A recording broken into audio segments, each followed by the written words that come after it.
Keppel DC REIT or KDC for short has a tenant that owes them rent and they are opting not to go for litigation. Impact of this tenant on dividends could be as high as 16%, meaning KDC could reduce their dividends by as much as 16%. Long story short, the tenant is now owing around 5.5 months of rent, and KDC, after analyzing the situation, has decided it is better to just try to work things out rather than to sue the tenant and take back the property on vacant possession, which could take some time to rent out again. This kind of situation is not uncommon in the finance world. The technical term for this is known as restructuring a loan. In a restructuring situation, the bank may prefer to let the borrower continue its business instead of submitting a winding up petition and let the borrower go bankrupt, because if the borrower goes bankrupt, the bank will get back nothing since the borrower has no money anyways. But if somehow the business managed to pull through, then at least the bank can get back something for their efforts. Probably not 100% though. Most likely the borrower will have to agree to some kind of installment plan to pay back the loans. But in Keppel DC's case, I do not see that the tenant is agreeing to any installment plan at all.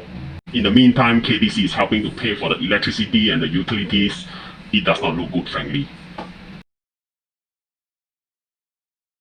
Anyways, 3 things that I do not like about this saga. Number 1, by opting for this route, that not to go for litigation, KDC is telegraphing weakness. It's going to give other tenants funny ideas that they too can try to pull this stunt on KDC. Number 2, the tenant has already gone unpaid for 5.5 months. During this period, has KDC tried looking for a potential tenant to fill the slot and concluded that they couldn't find one, or they did not even try to find a potential tenant at all? In either case, it does not look good on the property. Number 3, the properties were acquired in 2021 and 2022 respectively under a sale and leaseback scheme, but yet within a short 2-year span, the tenant has now gone unpaid in terms of their rent. I have a lot of question marks on this here.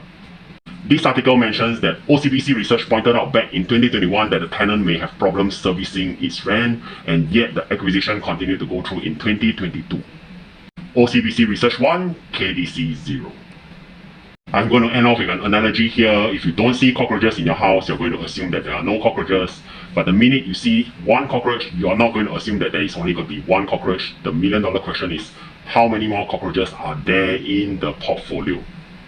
Are you a KDC REIT investor? Do you think there are more skeletons in the closet? Let me know in the comments.